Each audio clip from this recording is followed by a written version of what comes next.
Bird. Yay. All right, and then we'll get started. See, turn on recording. I did it. I'll do it every time too, I promise. All right, so this is Tarot, and the obvious question is to why study Tarot, and a lot of you have given some great answers as to why to study Tarot. The classical occult view of why to study Tarot is to free yourself. So there's a misunderstanding about how we work spiritually and who we are spiritually. And once we understand the mechanics of our true nature, we have the capacity to be free, or we can intelligently still not be free from basically, suffering and all the things in life that, seem to be wrong in our life. To become devoted to truth. And the truth is found within the self. The truth is not found outside of you. So the tarot actually becomes an experience. As we move through the keys week by week, the intention is we will enliven the archetypes within us. And as we enliven the archetypes and do our practices, we will have an experience, a spiritual experience, and then you will have a sense of knowing. And now you're no longer confused. I'm going to tell you a lot of stuff that is I've learned from my teachers, that I've experienced myself, that I personally believe, but I'm just sharing with you what I know. Your job is to create your own experience. Otherwise, you will never know, and then it's just me or a book or something just shoving information down your throat. And I think we've had enough of that, right? So we're ending the Piscean era. We're entering the age of Aquarius. The Piscean era was when we were like sheep. We were told what to do, and we liked it. We were told what to do. We were told what to believe, and that's what we did. And I think everyone's been aware of the break that's been happening really since 2012, and will continue for another like 28 years or 18 years. We'll do the math later. But we're in a deep shift into an age of Aquarius where there's not going to be any leaders, there's not going to be any leadership, there's not going to be any spiritual guidance. We're going to learn things in community, and we're going to learn things on our own and solve things on our own. So the tarot is perfect for the times that we're shifting into on a spiritual level. Find out who you are, how you work, explore the light you are made of, the Ein Sof, and express the light that you are made of. So it's really also about finding who your best self is, and then expressing your best self on all levels, whether it's at home or to the self or to others. Studying tarot, you will learn absolutely nothing new. Everything that you're going to learn, you already know. Maybe it's hidden in the depths of you, but all the teachings are actually embedded in your DNA on some level, if we can go there. Know thyself, man, know thyself. To know thyself is the highest practice of, we'll call it the occult teachings. Seek and ye shall find, knock and it shall be opened unto you. All right. So you have your deck in front of you. I'm sure you're all like, I just want to open this thing and play with it, right? So if you open it now, that's great. We're going to have a trash problem, which we can handle in a little bit. But that is your first tarot deck. There's lots of superstitions around tarot. I have a strong practice of just not believing in anything. And then I say that, and then I realize I have my own superstitions, which cracks me up. But some of the superstitions of tarot is like your first tarot deck should be gifted to you. I think that's sweet, but I don't know if it's going to jam you up and no one ever thinks to give you a deck. I don't think that's appropriate at all. So you have your tarot deck. We're using the Rider-Waite deck. We'll get to that. I've put on your paper a red string. So the tradition is that the deck stays with you. It stays on you When you're not using it, it's sitting next to your bedside table. You're sleeping with it next to your bedside table. Traditionally, you would tie it up in a red string. The red string is to keep you here in this realm, in the material realm. So the red string connects you to your ancestors and to all the mythology of the past. Yes. I lost my red string already.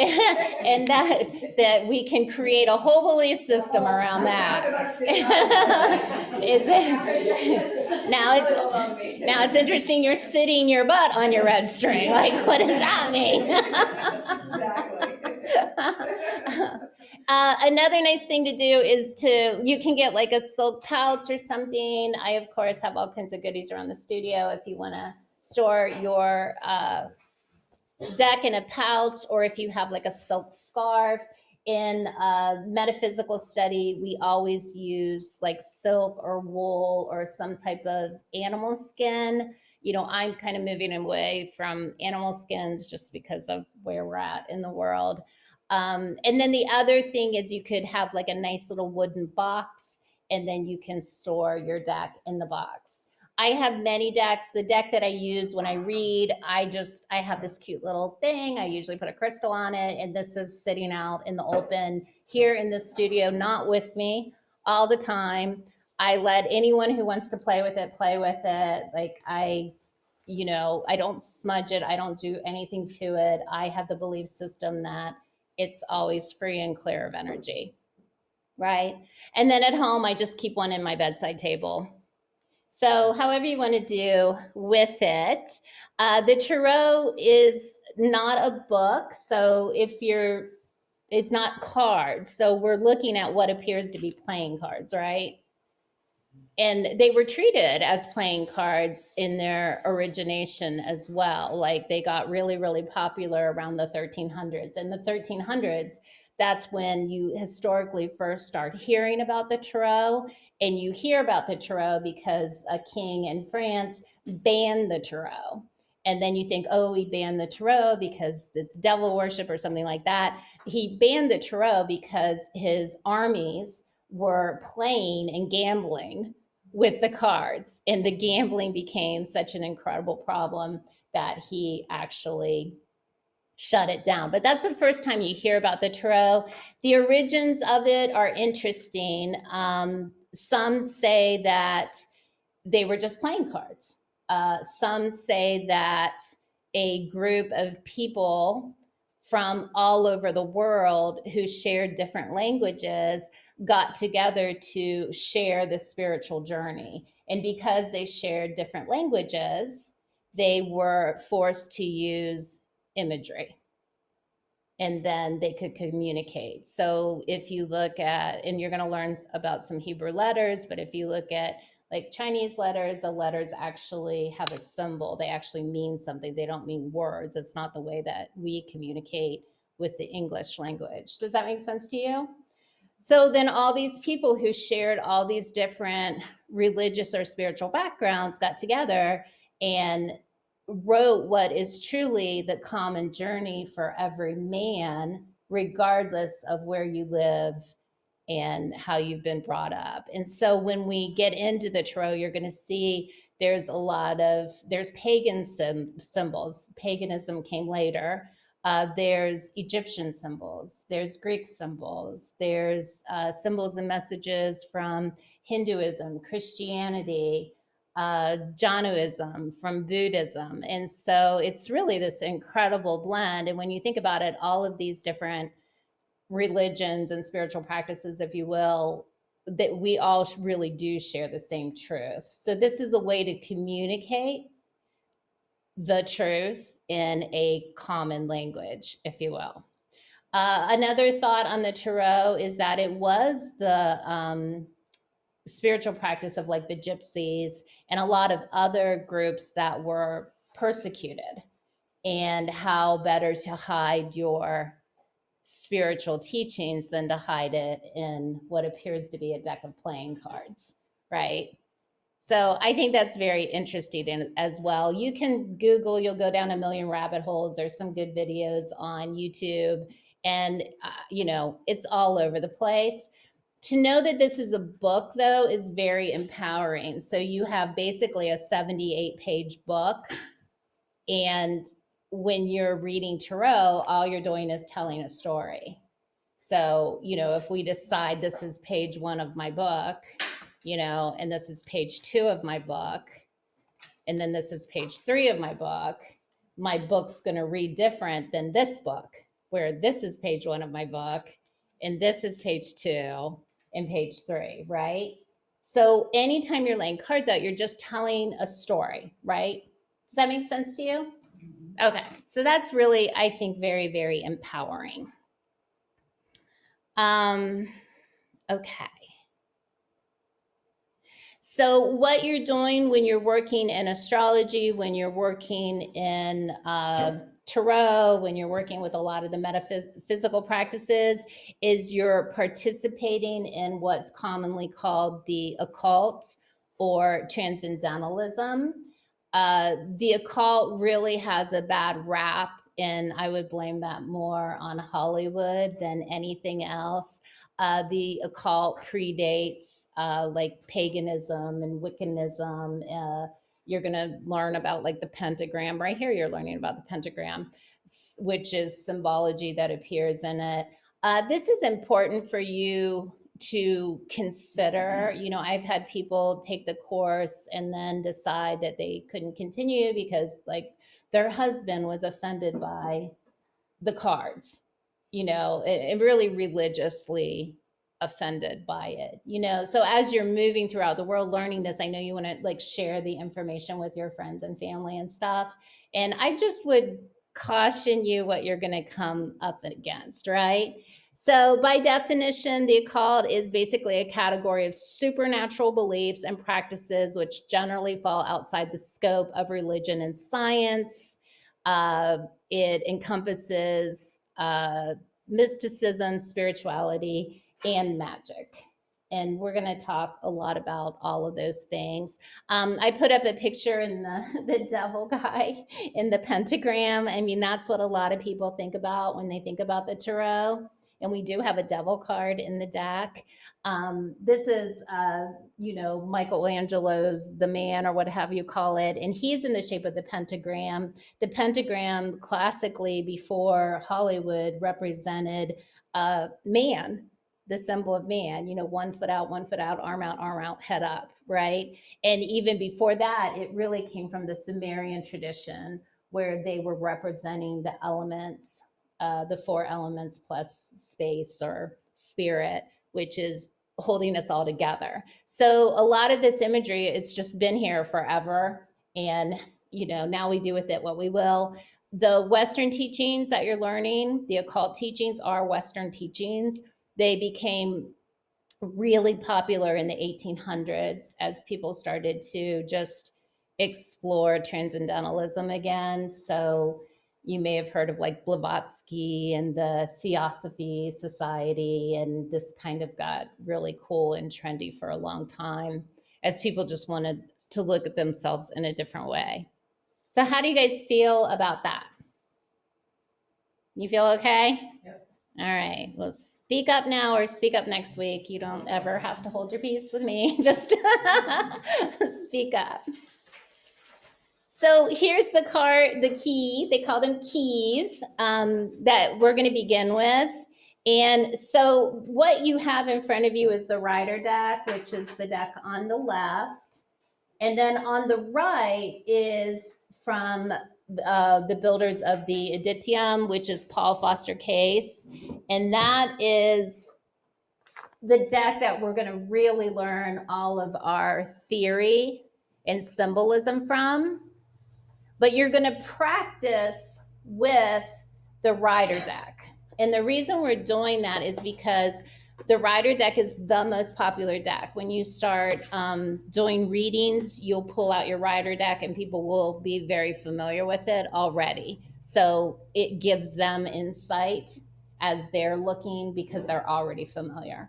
The next reason is they're not that dissimilar. They are dissimilar, but they're not that dissimilar. And we'll go through why they're not similar. based on the artist. So Jesse Burns Park is the artist for the Paul Foster Case deck, which you do not have, but you're going to learn from.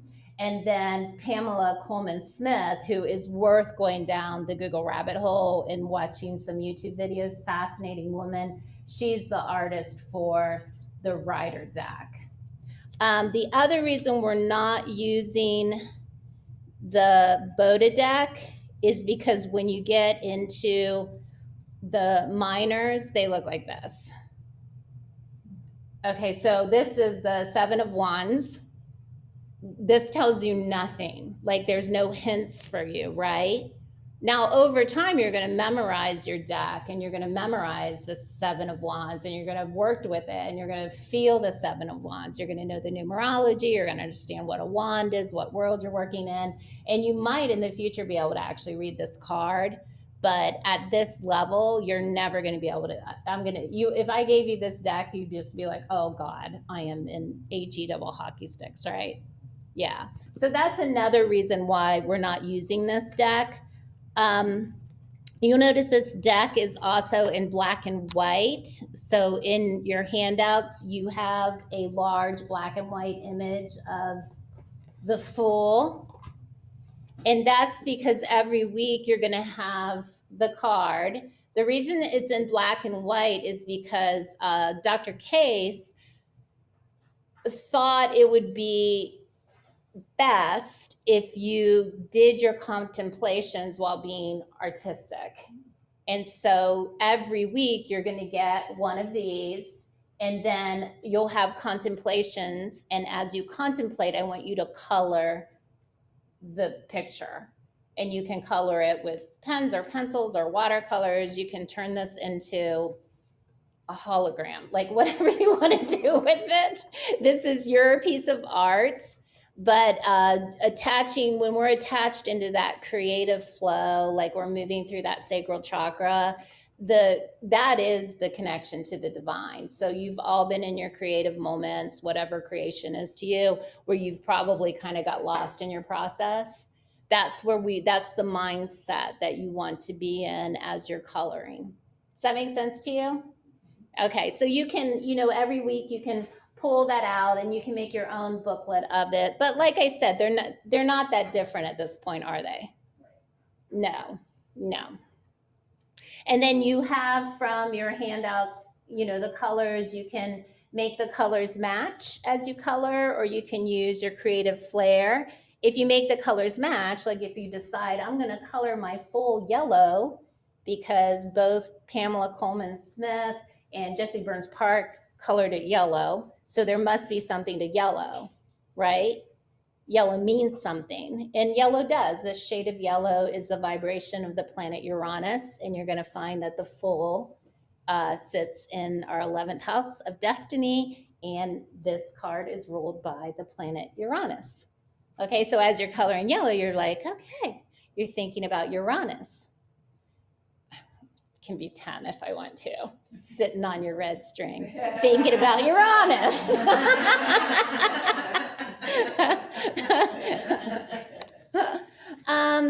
A lot of these teachings, most of these teachings are coming from what we call the secret doctrine. And the secret doctrine was really, the secret doctrine has always been the secret of all mythologies, of all mysticism. It was codified really by, in Jewish mysticism, it was codified in what we call the Kabbalah. The Kabbalah was really a reaction at the time to in the 12th century to what's called the Cathars. This was like a Christian religion that was super, super popular. And it basically categorized everything as right and wrong. And then it was basically like, I'm going to live my life by a list. And this is white and this is black and this is white and this is black, period. And there's no gray zone. And you can imagine trying to live that way, right? Yeah. So you're told this is the proper way to sit. And when you're sitting in a different way, you're in trouble for sitting in the different way. So you can imagine how bad this could be in the 12th century. So the Kabbalists wanted to like take their life back, basically. and so they started to codify and teach and discuss what's known as the secret doctrine. The secret doctrine is hidden within this tree of life, and this is actually the 10 of Pentacles. So do you see the tree, the little dots? Do you see how they match up? So this tree of life, we're going to, I'll say loosely learn, but it's basically the soul's journey. And then you can place the keys, the majors, these are all the 22 majors on some branch of this tree of life. And so we're starting up here with the Fool, and you're going to learn today about where the journey begins with Keter, and this is like the soul's journey. This is man's descent into the material world. So you start up here as spirit, and somehow spirit descends, and we end up here.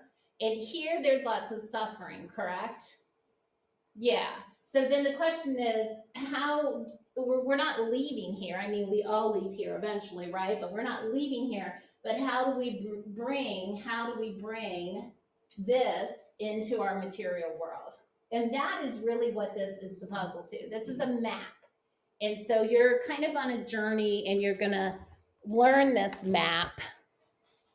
We'll say loosely, but I need you to be familiar with it. So we'll start getting familiar with it. The dots, the circles, I'll call the sephiroths, and they're sometimes called spheres. It's easier to remember spheres, and there's 10 of them. And you're going to see that there's a lot of meaning to each sphere. All right. Are you okay with all that? Which one did you say is the Fool in here? The Fool starts at the beginning. He sits between 1 and 2. Between 1 and 2. Yeah. Yeah. And you're going to learn about the Fool in a minute here. Okay. So a lot of you are coming because you want to learn how to use the cards and read for self, friends, and others. This is the practice to become a healer and to be able to best serve people while doing a reading for them. So, my background is yoga and astrology and tarot and Ayurveda. I'm 52 years old. I've had a lot of life suffering and practices, and name it, I've done it worse than you.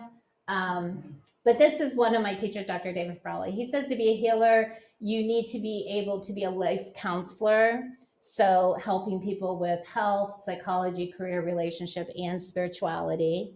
To help people with health, psychology, career, relationship, and spirituality, it's best to have some life experience.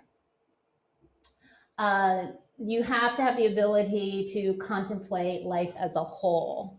So working with a 13-year-old is different than working with a 52-year-old. And, our language changes and our perspective changes. Working with a person who's married or going through a divorce or has kids, has never had kids, it's all different, right? But you, regardless of your life experience, need to be able to relate to them on some level, because they're going to be sitting in front of you. Ability to guide a client through the stages of life to the unfoldment of the soul, and the ability to point out the client's potentials and give practical tools. One thing about reading for people is nobody comes to you when they're happy. You do not no one pays you $70 or $100 to sit with you for an hour because they're happy. Like, people come to you only when they're suffering. So, you want to do the positive, but you need to cultivate the power to point out the obvious that they're probably just not willing to see. And then you have to be patient because, I had one lady, we worked together for 16 months, every 3 months until she could finally leave an abusive relationship. Right. And it was frustrating, but you got to be able to meet them where they are. Of course, Dr. Frawley, like me, went to teaching yoga, Ayurveda, and other spiritual studies. We talked about other things you can do. You must establish yourself in a personal spiritual practice. And of course, yogis love meditation and mantra and daily rituals. So that's going to keep your subtle energy field clear and free. And of course, you have to be, you want to be a desire to serve others, you know, so there's no ego involved. There's, you know, there's a lot of scamming going on the internet right now with mystics and otherwise. And, you know, if you, it's like anything in the healing arts, don't do it if you're doing it for the cash flow. Do it just to be helpful. We're going to learn many different things. People are like, well, how do I establish my room? How do I set up my deck? This is a simple prayer that you can do over your cards, and we'll learn many of them. You might have a practice of opening up like the directions. Before I have a reading, you know, I usually get here well in advance of a reading. I've lit candles, I've lit incense, I've probably lit some kind of ritual candle, I've said my prayers, and when they show up, you know, they're ready to go. I don't do it with people because I don't understand people's spiritual practices, and I don't want to make them uncomfortable with my own, if you will. So, you know, they sit down, I act like a bank teller, right? I just, and then sometimes people will want to push their spiritual practices on you. And so I just let them. I think it's weird, but I let them. So yeah, however you want to clear and set up. But this is easy. Love surrounds me, faith supports me, wisdom guides me. Like that's so easy, right? So you can start practicing that when you're pulling cards for yourself. All right, here are all the majors. There's 22 of them. And I encourage you to this week lay your cards out in this fashion. And so you just stare at it. And a lot of what we do is just through observation. Like what's one thing that's obvious that you see right now? That the Fool is by itself. Yeah. So the card we're starting with isn't part of the table, is it? You know, it sits outside of the table. And what you're going to learn is the number is 0 for the Fool. And 0 is in everything. So 0 is surrounding, it's the container. And the 0 is found in between everything as well. And the 0 you're going to learn represents the limitless light or divinity or universal consciousness or God, if you will. And so naturally it's infused within all the other cards. Do you notice like anything else? Anything else bump out at you? There's 7 in each row, right? Yeah. So the first row really represents how you work spiritually. And that's what we're going to spend the first 7 or 8 weeks with. So anything showing up in that row is kind of like, how do I function? This is how I function. And then the second row are your spiritual gifts.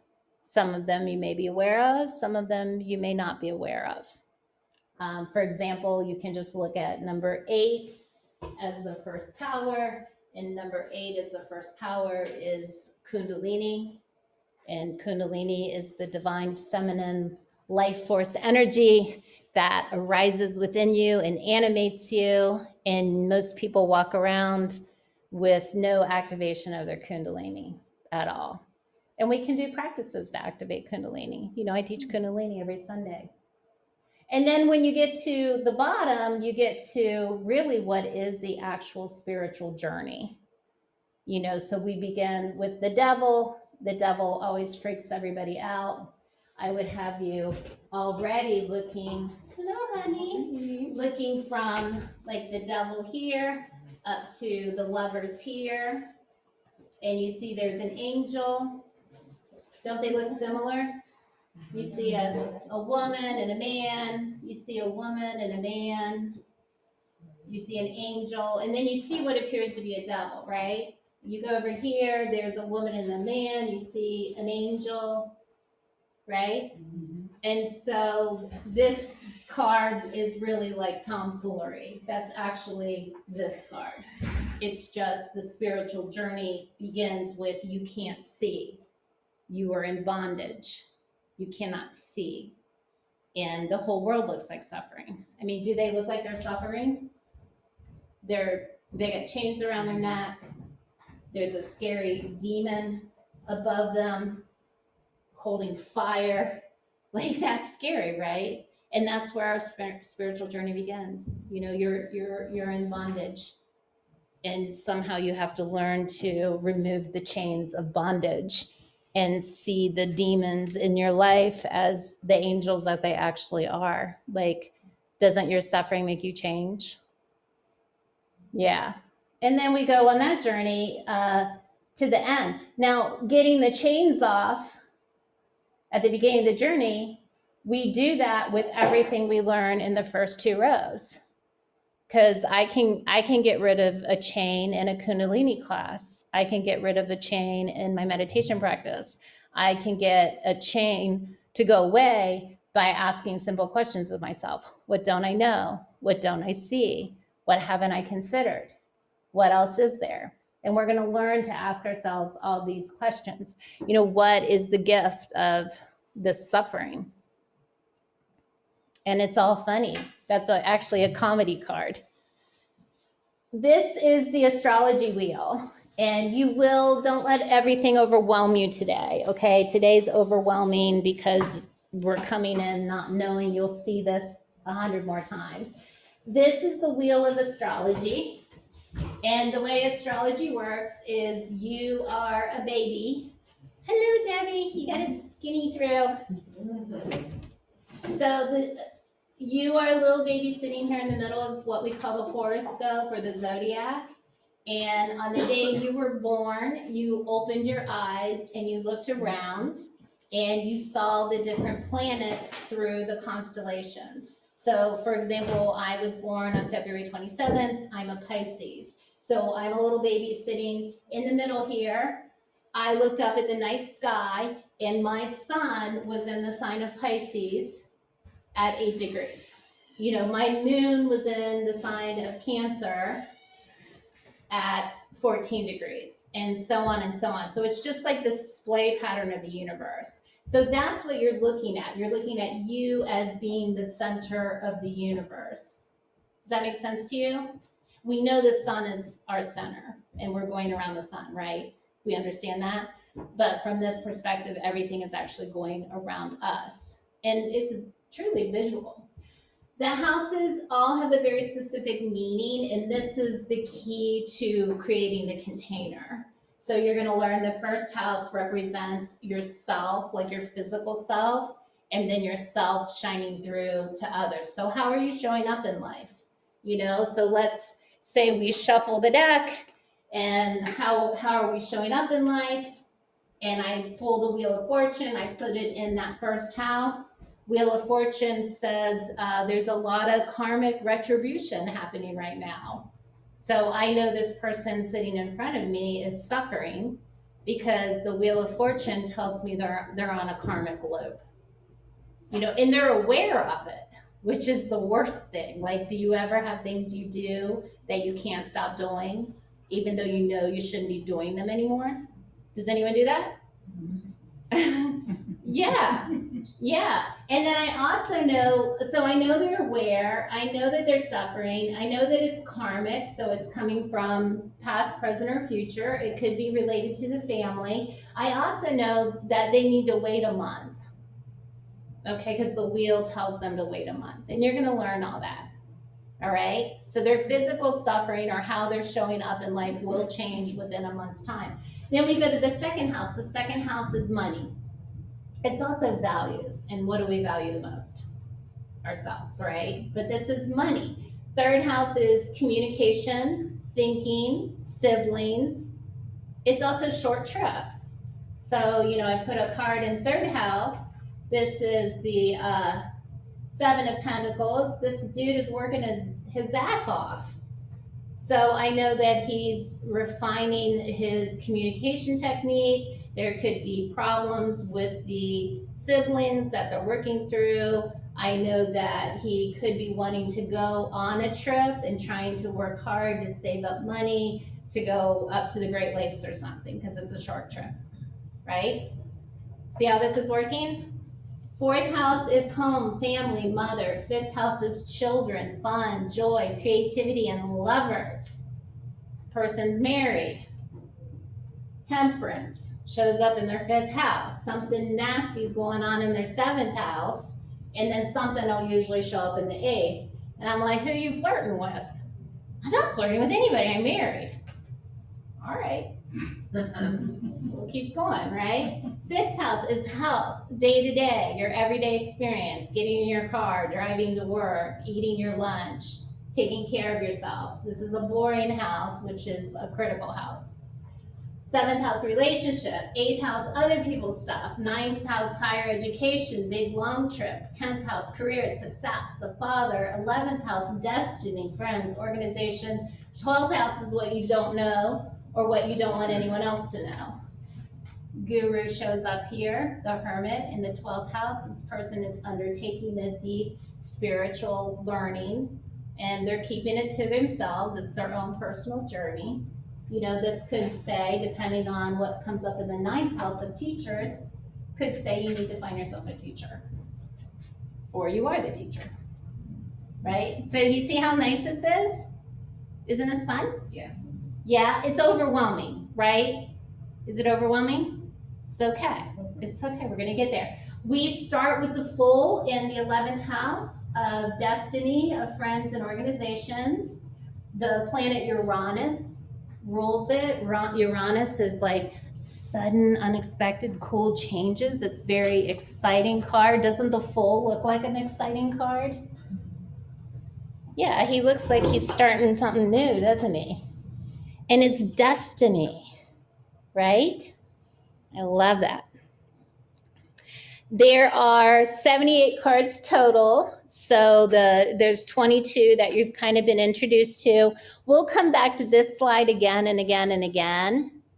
So we have, if you look at your cards, you have a suit of wands, you have a suit of cups, you have a suit of swords, and you have a suit of pentacles. And they all represent very different things, and they represent what are the 4 worlds. And remember when I showed you the tree of life, I said you're descending through the worlds to get to the material world. It's the same idea. So when you're in the world of the wands, you're in the world of the archetypical world. This is the not thinking world, but the manifesting world, where I'm getting an idea. I don't know what the idea is. I'm just getting, it would be really nice if this would, right? But you're not quite there yet. Like I have a black box in front of me and I want to give it to someone for a present, but I don't want it to be black. And I've never heard of wrapping paper, right? I've never heard it. I'm like, how can I change the box, right? And it's this big mystery. That's the world of ideas. Then you get to the world of the cups, which is the world of creativity, and it's also the world of patterns. The world of patterns tells me that gift wrap, it exists, right? And so I'm like, oh, I can make this box red if I got some gift wrap. Like, doesn't that feel so much better, right? Than just the not knowing. So now we're in that creative world. And then we go to the swords, and now we're in what's called the vibrational world or the world of formation. And this is where the pattern takes form. This is where I go to the store and I buy gift wrap, and then I realize I need tape and a ribbon would look super cute, right? And I'm driving to Joann Fabric or wherever you get this stuff, and I'm thinking about all of this, right? And then you get to the material world, which is the world we live in. And this world is real. I know people are like, we're off in 5D, there's a second earth, like all this stuff about this world being an illusion. This world is real.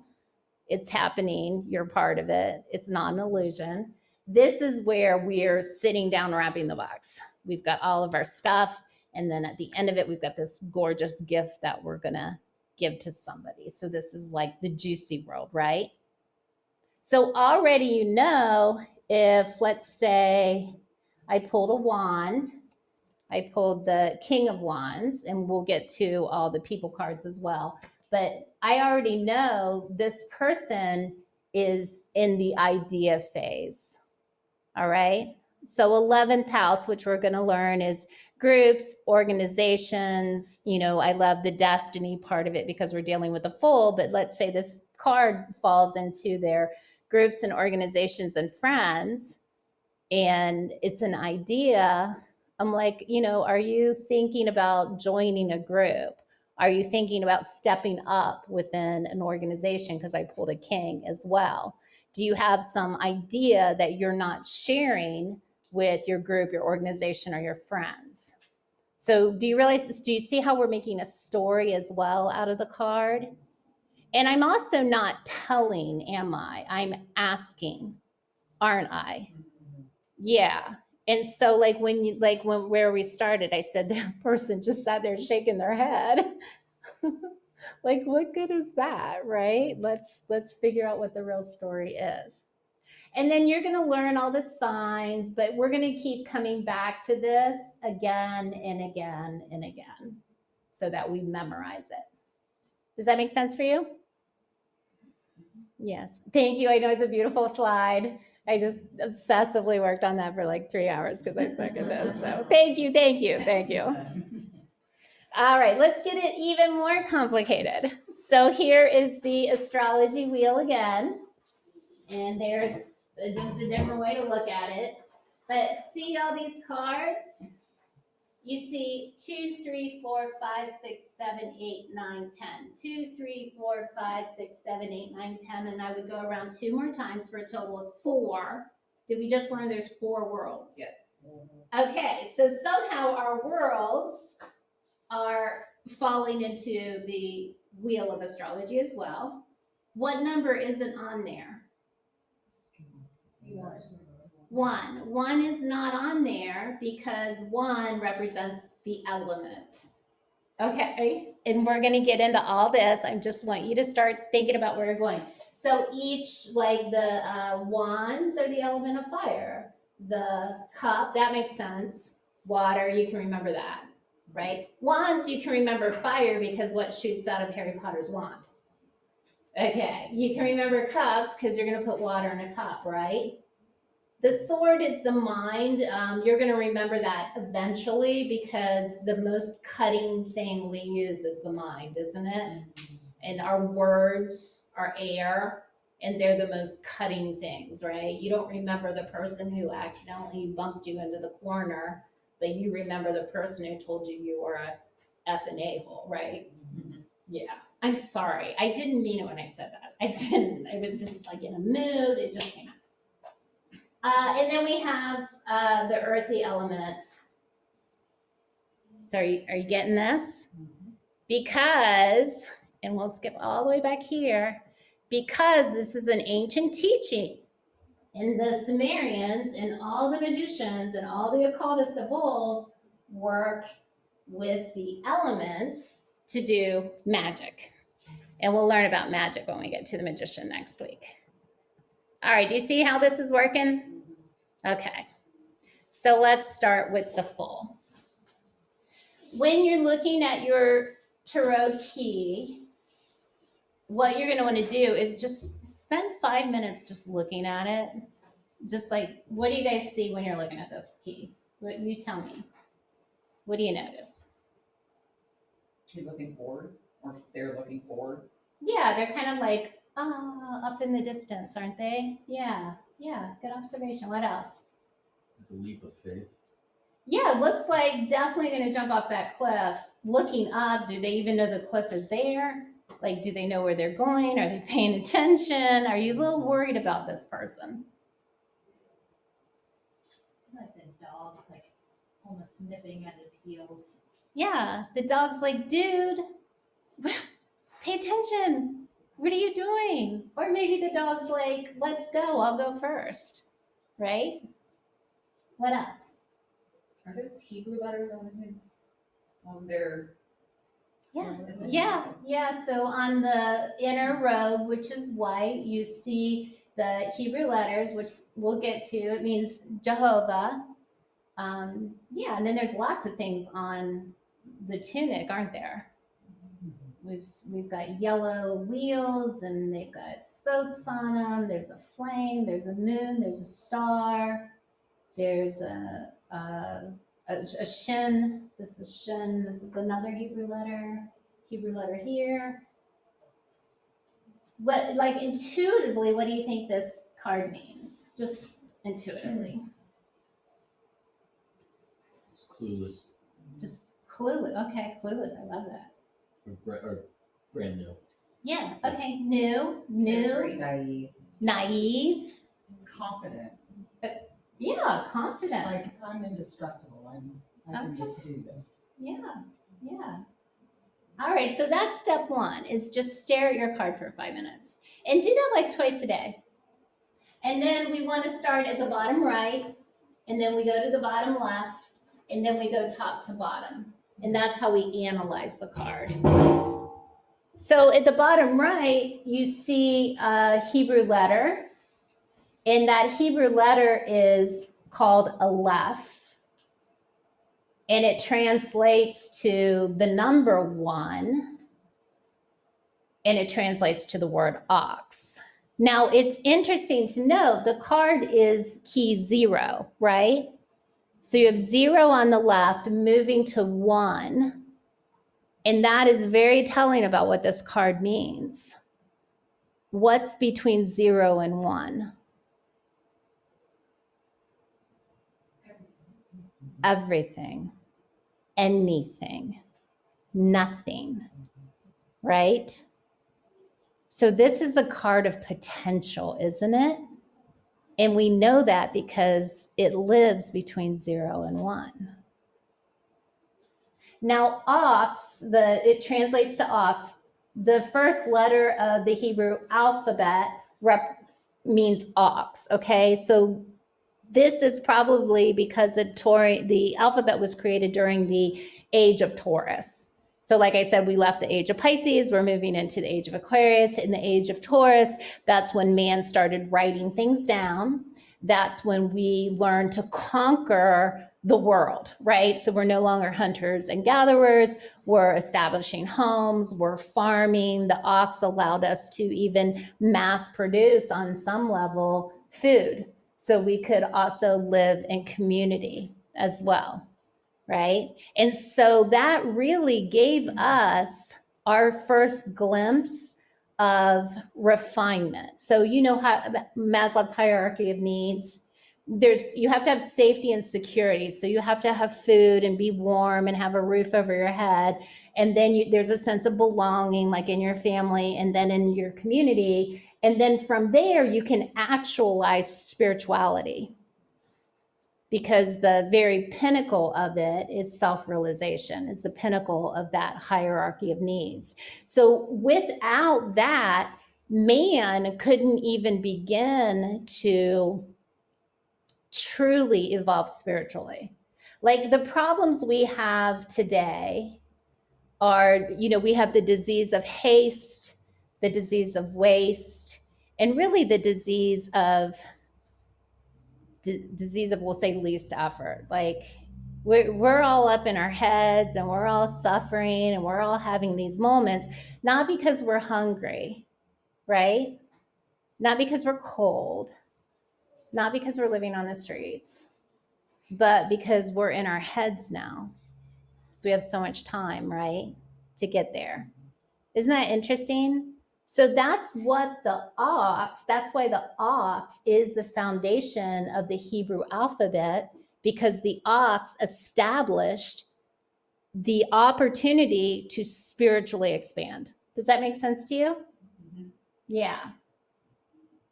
An ox represents wealth, creative energy, life power, vital principle of plants, animals, and the man's power coming from the sun. What do we see up there at the top right corner? Yeah. And the vital principle of the Hebrew letter Aleph is Raush, and it means to breathe. And you can Google breath a million different ways, and you'll get to the connection between spirits. So the occultists teach that your first intimate experience with spirit is through the breath. And what do we do in yoga? We learn to breathe. When you're upset, what do people say to you? Breathe. Take a deep breath. Yeah, take a deep breath, right? So this week we need to start cultivating some breath awareness. You know, when I breathe in, God comes to me. When I breathe out, I go to God. And on the space between, that's where we merge on those retentions. And that's Krishnamacharya, although he says it much better than me. It also represents, Aleph represents Uranus. And Uranus is the planet of freedom. Uranus is freedom, it's sudden change. Okay, so now what do we know about this key?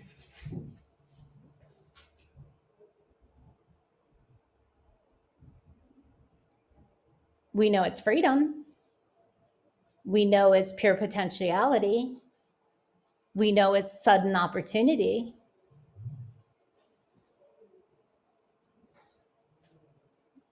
All right. So here's the breakdown of Uranus. So we know it's Uranian energy. That's what the yellow represents as well.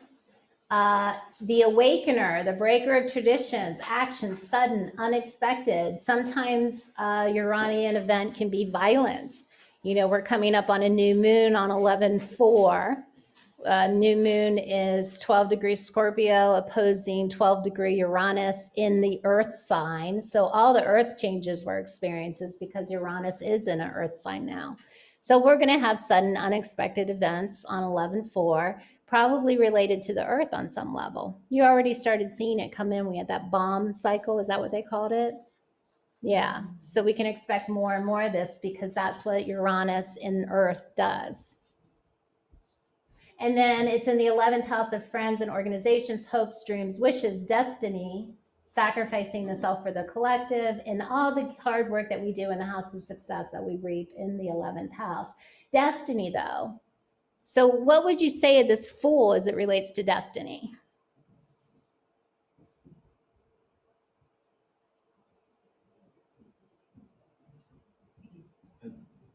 I always felt like he had no destiny at this point, that it was just pure, Yeah.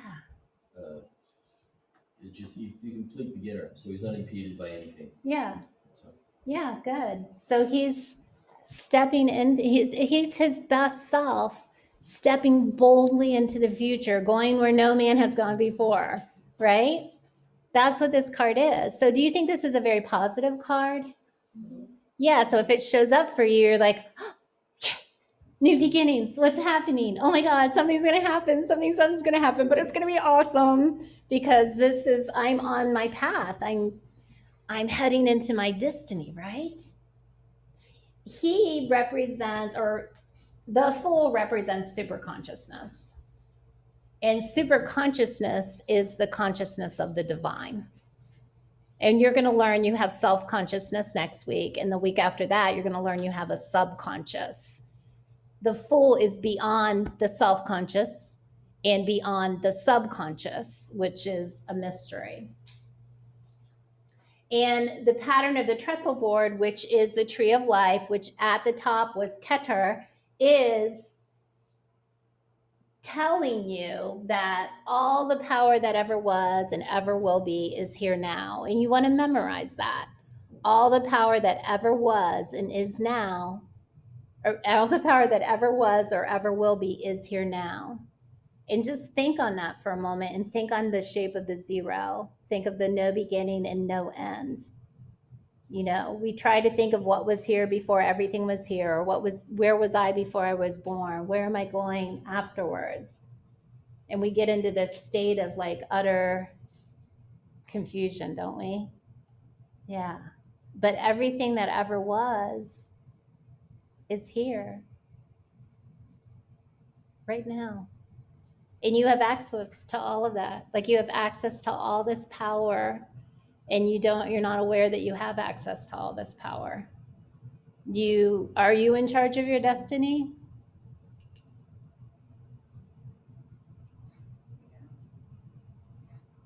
Is your destiny laid out before you?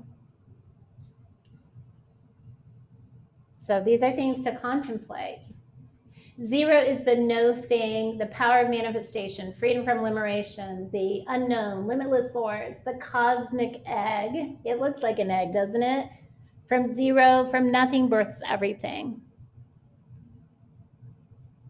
And then I'll let you read this on your own, but basically it's talking about the foolishness of man. Well, I'll go ahead and read it. He has neither imagination or reason, nor does he know anything as it is, nor does anything know him as he is. Isn't that interesting? That's the fool. Applies these words to a man and you call him a fool. Isn't that person a fool? Has no imagination, no reason, doesn't know anything, doesn't even know himself. Like, would that not be a fool? By all categoric definition. The attempt to limit divine consciousness to personality, making God a big man, is mentally to create a foolish divinity. Foolishness of God, which is wiser than men. This means that although superconsciousness has no actual experience of those facts and events which are the warp and woof of human knowledge, its inherent awareness of the principles of its own nature far transcends the limits of human wisdom. So to show up in the, isn't it interesting? They're taking basically a clown and making that the first teaching of spirituality. Isn't that weird? And this is what it says in Corinthians. For the wisdom of the world is foolishness in God's sight. He catches the wise in their craftiness. What do you think that means?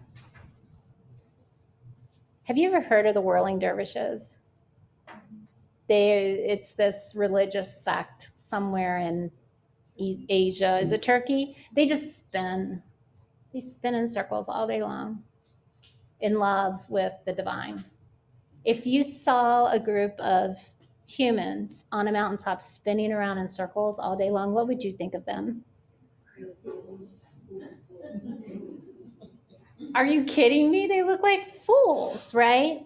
What do you think of these yogis who take off all their clothes in the wintertime and sit on the top of the Himalayas and meditate 18 hours a day?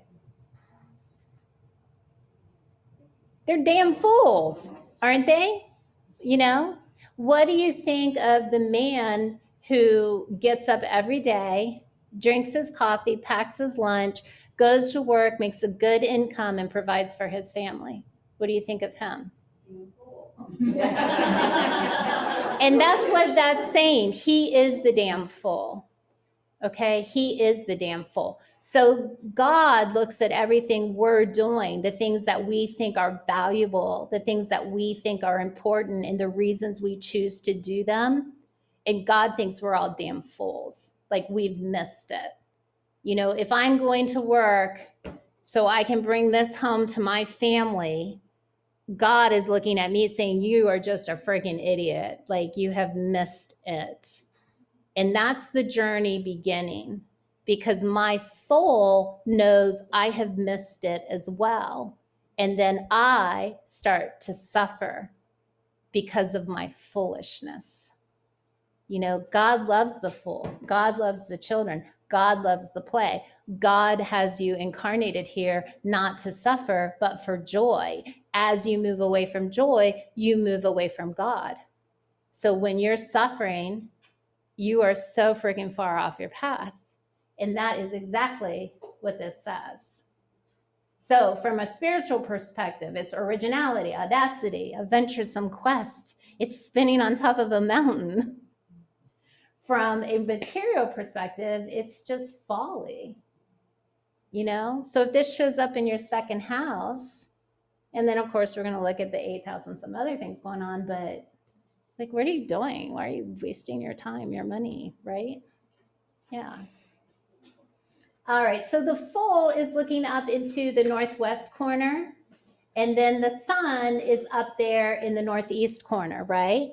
Do you see that? And the sun is bright white. So the sun represents the divine, limitless life. We call it Ein Sof. It represents Keter at the top of the tree of life. So it represents the number 1 up here. And the wonderful thing about this is you can read everything I wrote on there, but you're never going to understand it. Like, we as human beings cannot understand that limitless light. It's interesting that it's in the northeast corner, because that means it's not rising, it's not setting.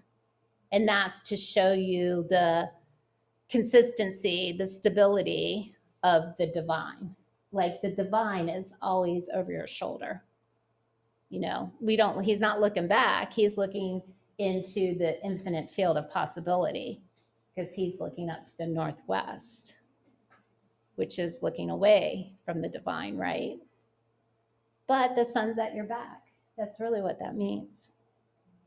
Do you feel like you have the divine at your back when you're moving through life? Yeah. Do you feel like you have the energy of the divine pushing you forward in your life, helping you make decisions and choices and keeping you on your path? That's how we're supposed to feel.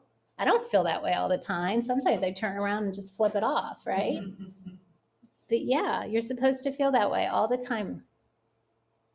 Is the fool male or female? No, it's neither male nor female. So it's androgynous. That's why I keep correcting my pronouns, because I don't have enough practice with my pronouns. So an androgynous figure, that would indicate a balance of the feminine and masculine polarity. So you know how you show up in life as a female or a male, and within you, you have both female and male. And a harmonious, balanced female-male lunar solar presence within you creates a much happier person, because we don't have to take on those archetypes, those roles, do we? Yeah. Young or old? Young. Yeah, because the limitless life is young, and prana, the breath, right? The breath, I said we're linked to air. We're linked to the divine through our breath. Prana is your vital life force energy. And when you're young, you have a lot more prana than when you're old. You know, as you age, you get wrinkles, you feel decrepit, your body feels like crap because your prana is diminished. So young. We talked about the direction. Does the fool look hopeful, optimistic, and free? Yes, this is a card of hopefulness, optimism, freedom. Is the fool worried about the abyss? No. And the truth of the fool is never truly going to fall into the abyss, because the fool is walking in circles. The little dog nipping at the feet is making sure the fool walks in a circle. And you're going to learn that we don't walk exactly in a circle, we walk in a spiral. And that's the way the universe moves. You're also going to learn that we are walking in a spiral because of the satchel, which is over the fool's shoulder. The satchel is filled with all of your prior life's experiences and all the knowingness of before you incarnated in this realm. So we're building and building and building. And in your life, do you revisit your problems in a different way? Yeah. So I had this problem went away. Oh, there's that problem again. And then I take a different look at that problem and maybe look at it in a different way, right? That's what the fool is doing. I'll let you read about the great gulf or void, the void of manifestation. Some say, and I like to think the fool is also jumping into the subconscious, right? Do you think about your subconscious mind? In 3 weeks, that's all you're ever going to think about. The garments of the fool represent the worldly trappings. And, you know, I think it's Paris Fashion Week right now. So this is definitely Paris Fashion Week. On the robe of the fool contains the entire tree of life, representing the secret doctrine or the secret teachings. The inner robe is white, and white, you're going to learn, is a color of purity, a color of the divine, and it represents perfect wisdom. embroidery at the top collar is IHVH, which are Hebrew letters, which mean Jehovah. And we'll get into numerology a lot. If you add all those letters up, it equals 26, and you're going to see 26 on all the cards. It shows up again and again. And it basically means that which was, that which is, and that which shall be. Right? Which sounds a lot like what we were to memorize. All that is and will be is here now. The fool is cloaked in the black robe of ignorance over that inner lining of wisdom. Isn't that interesting? So the wisdom's actually hidden. I mean, it's peeking out here and there, but it's mostly hidden, isn't it? And then this black cloak of ignorance. And black, you're going to learn, is it's heavy, it's dense, it's material, it's tamazic. Like we're having our experience here because of the black robe of ignorance. I heard something the other day, it was a song. It was something like, you know, when you're at the end, if there's no suffering, you know it's the end. But if there's still suffering, you know it's not the end, right? It's like a song. It's like John Lennon's song or something. But, you know, if you get to the end and you're still suffering, it's not the end, you know. So the black, the tamazic energy, the dark, heavy material energy creates this experience for us in the material realm. Lined with passion, red. Red is registic, heated, passion. And we are here because of our desire nature.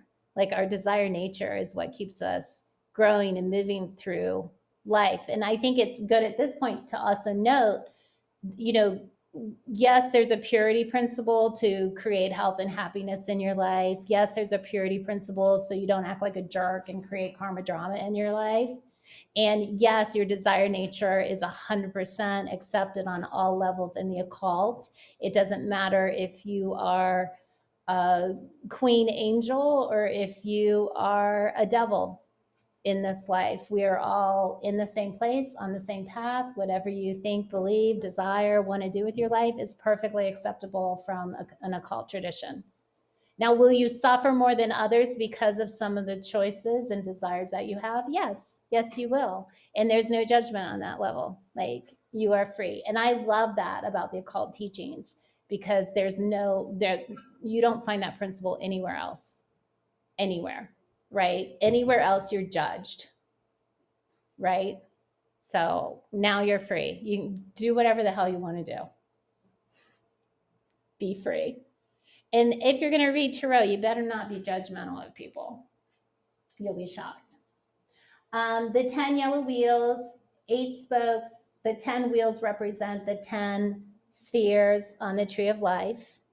And then the 8 spokes are this 8-pointed star, which we'll get to in the future. They're surrounded by 7 green, what we call trefoils. See the little green around the yellow? 7 representing the inner planets, and then 3 representing how life works. What did you say the trefoils are? I couldn't figure it out. They're the little green flowers surrounding There's 7 around Yeah. each one? There's 7 around each of the 10 Okay. spheres. And those are going to remind you of the inner planets, which most affect us, the outer planets, which are far away, like Pluto is like 4 billion years away or something ridiculous. That's an outer planet.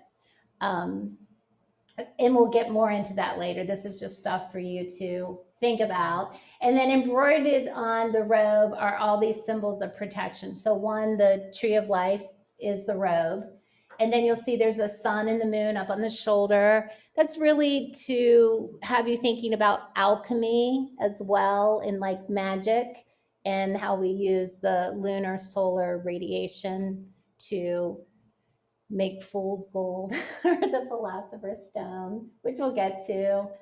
There's a triple flame of consciousness, which is embroidered on the breast. And the triple flame, depending on your perspective, it's like Father, Son, Holy Ghost, Shiva, Vishnu, Brahma, body, mind, spirit. So we can go on and on that. And then on the little skirt, you'll see it's the symbol Shin, and Shin is also representative of a triple flame. And we'll get to that further in the deck. So there's a lot going on, isn't there? I printed out for you the Hebrew letters so that you can just kind of look at them and start becoming a little familiar with them. The idea is that this whole world in the universe was created with numbers and symbols and with the alphabet. So we're basically living in a world of mathematics, if you will. I think a quantum physicist would like that idea of the world. And all of these letters from a Kabbalistic point of view are what has brought forth the manifestation of the world. So this you'll probably keep referring back to again and again. When you're looking at the key, you see the white mountains in the background. That represents the mathematics. That represents God's creation of the universe. And then you see the mountains turn purple, right? That represents man's creation in this material realm. And it's just interesting to note that God's creation is melting and flowing down into man's creation, right?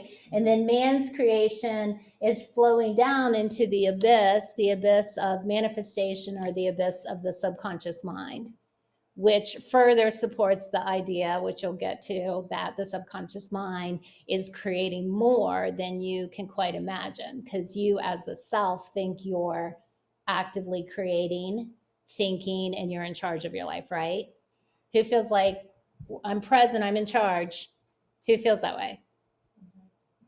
Sometimes. And you're going to learn that's not true. Your subconscious mind, which you barely know, is much more powerful than we give it credit for. On this cloak, we have to remove the cloak of ignorance to get to wisdom underneath. The cloak has a belt, you see, and the belt has 12 buttons on it, as well as on the flap of the pre-incarnation, on the satchel, all the knowledge that came before you, you'll see 12 stitches. And that's the 12 houses of the zodiac. Isn't that interesting? Yeah. And we have to remove that belt. We have to purify that belt. We have to take it off. We have to understand it thoroughly, completely, so that we can get to our inner wisdom. Not that you don't have peaks. The belt also represents time, and time is the great equalizer, right? We'll learn about time, Kali, in the future as well. The fool is holding a white rose. Do roses grow like that in the wild? No. So this is a cultivated rose. This rose has been cultivated by man's intention. And it's purified because it's white. Roses always represent desire. So you can flip through your deck when you get home today. Every time you see a rose, you know on that card, it has something to do with desire. And this is man's purified desires. And what that means to you from an occult perspective is to contemplate, to find, to own what your biggest desire is. Because know thyself is the primary role of studying and practicing the occult. And the highest goal in the Kabbalah system is to be yourself. So your biggest desire most represents you. And if you know your biggest desire, then you know a big chunk of you, and you probably don't know yourself, or you're not sitting through a tarot course or going to yoga or anything else, right? We're trying to know ourselves, right? Does anyone already know what their biggest desire is? Yeah? I just come back to peace. Okay. Joy. Yeah. And I'm not going to judge you, but I will not let you stay in peace. But you will what? I will not allow you to stay in peace. Okay. because desire is what's fueling our growth. And at the end of it all, when there's no more suffering, suffering's a result of chaos and change. Suffering makes us move. At the end of it all, when there's none of it left, that's when we transpire, right? That's when you know it's the end, right? So, no, this is chaos theory. Like when you're comfortable, there's a problem. Like if you're comfortable for more than a month or two, we have a serious problem. All right. If you're suffering for a month or two, we also have a serious problem. The staff, the rod over the full shoulder, is kind of like the wand of the magician, which you'll meet next week. The staff is black. It represents the occult. It represents magic. And you'll see that the satchel, the purse, is threaded through the staff. And it's really a phallic symbol as well to represent the integration of the feminine and masculine polarity. On the purse is one, an eagle, and two, an all-seeing eye. The eagle represents the astrological sign Scorpio, and Scorpio very much represents the underworld on some level. So it's the dealings with our deepest, darkest desires. And then the all-seeing eye, where have you seen that eye? Why would that be familiar to you? Isn't that the eye of Mm-hmm. Mm-hmm. The eye of Horus. Angie has one on her necklace. Where else have you seen the eye? Open your wallet. the dollar? Ah, yes. So why is this occult symbol or this Egyptian symbol on our nicely printed American dollars? Like, what's going on, right? It's a symbol of protection. It's a symbol of all knowing. So the all-seeing eye is on this satchel, which holds all your past life incarnation. The all-seeing eye is on some level, if you could access those prior teachings, wouldn't that be a magical gift? Then someone's looking out for you. What if you could access the things you already know that you've forgotten? Wouldn't that be fantastic? So all of that really is hinting to magical practices. How do you think you're going to access your past reincarnations?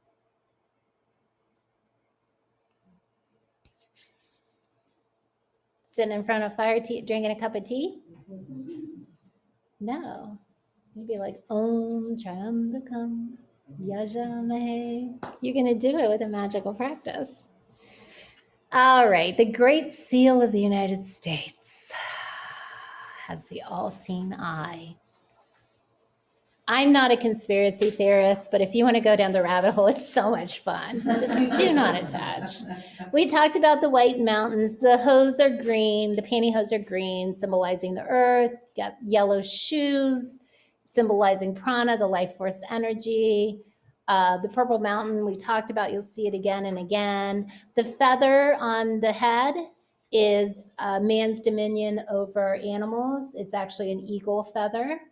Also man's dominion over the desire nature because it's red.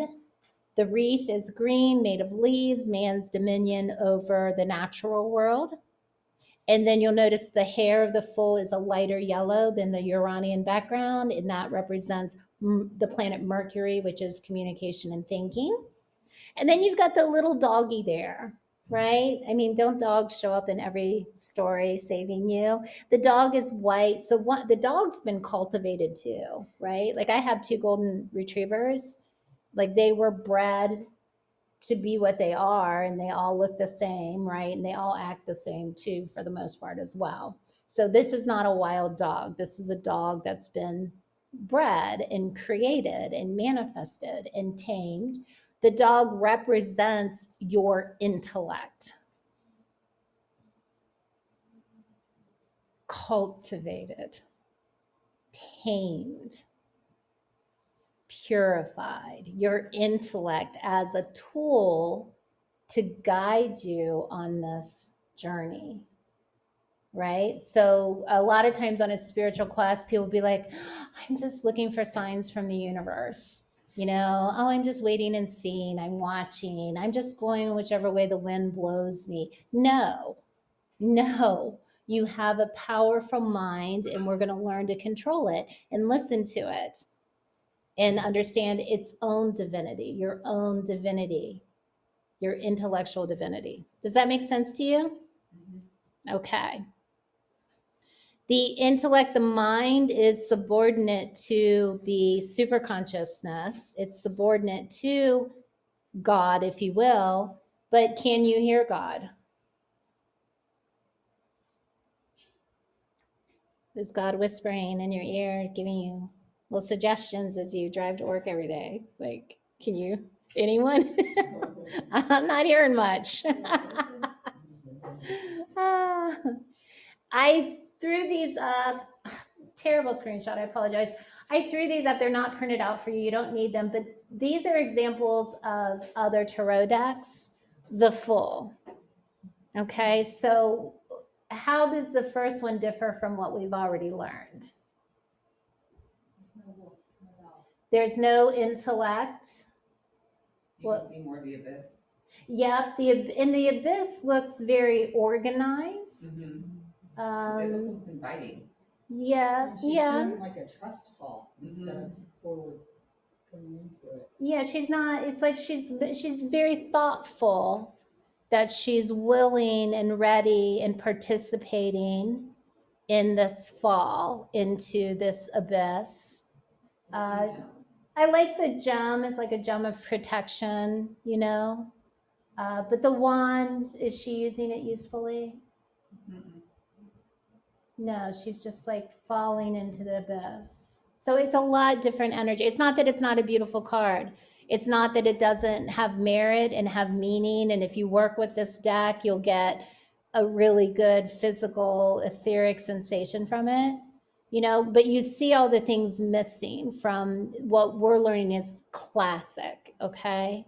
And you see there it's a little bit less of a story. What about this other guy? I know he's hard to see, but he does have the white dog. The main thing I see is that he's going right instead of left. Yeah, yeah. So they didn't understand why we would never want the sun to either be rising or setting, like whoever designed this card. So spiritually, they missed out on the limitless life. Like they looked at it as the sun, which is good because there is solar energy in the full, right? But that's all they picked up on. And you know, I like the card. It's a beautiful card. He's still got the wand and the satchel, right? Still looking up, stepping on. I feel like the dog is less active and it has black ears, which I don't like, but all right. So your practice this week as you're working with your key, I want you, as you're coloring, these are your contemplations. And these are a lot of contemplations. So I want you to look at this a few times a day. Look at it before you go to bed. I also want you to talk to your key. So like talk to the fool, ask the fool, how old are you? You know, and then just start to look for like synchronicities as they appear around you. But these are all good questions that you need to start asking yourself, because as we move through the rest of the deck, these are the kinds of things we're going to try to find answers to. You know, but you have to know where you are, where you're beginning, right? The Fool is the beginning. So where are you spiritually beginning within yourself? Does that make sense to you? Okay.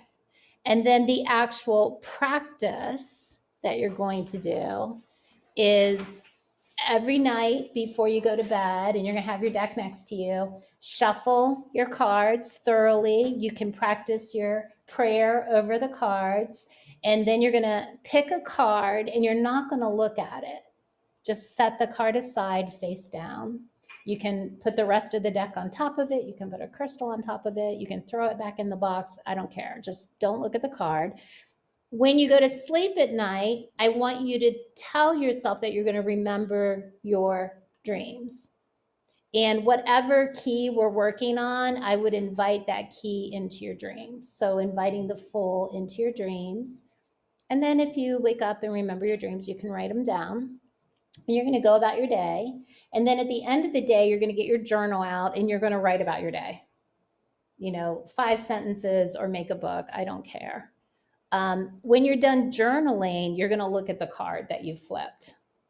And you're just going to start like we did, bottom right to the left, top to bottom. Notice what you notice. Like you might see, oh, there's a dog in this. I know that means the intellect. Oh, that bright color yellow shows up. I know that must be Uranus. There's that wheel and it has 8 spokes, or there's a star that has 8 points on it. Like you're just going to write down everything you notice and then like your gut feeling about the card. And then you're going to compare that to your day. Do you see how this is working? Okay, so you're looking for synchronicities between what happened during the day and the card that you pulled. Now, a lot of the cards you're not going to know, right? You don't know what this means because we haven't gotten to it yet, right? That's fine. Google away. There's a lot of great stuff out there. There's a lot of not so great stuff out there, okay? But we'll refine it as we move through the process. And that's how you're going to get really, really good with all the keys, is through this daily practice. Does that make sense? Okay, good. So if you want to advance your psychic abilities, and I don't know why you wouldn't want to, you're going to establish yourself in meditation. You can start with 10 minutes, and morning or sunset is best. The mantra we're going to use this week is Aham Brahmasmi, and I will send you a link to maybe a YouTube that is just someone repeating Aham Brahmasmi, and it means I am that. It means I am the universe. It means I am infinity. I am the no thing.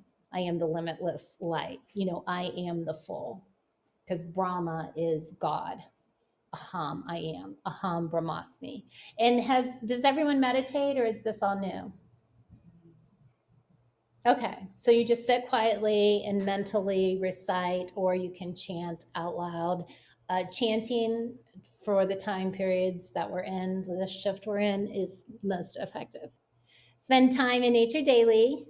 I'm going to encourage you to move more towards a vegetarian diet. I'm going to encourage you to move your body somehow. Yoga is the best. And then I'm encouraging you to stabilize your routine by going to bed like at 11 and getting up at 7. And we'll get more into this, how do we purify the physical to get to the subtle, as we move forward in the course. Yes. The end. That was great. Thank Do you have any questions? Like, it's a lot, I know. Anything you want me to go back to? No? All right, let's see how our folks on Zoom are doing. Hang on.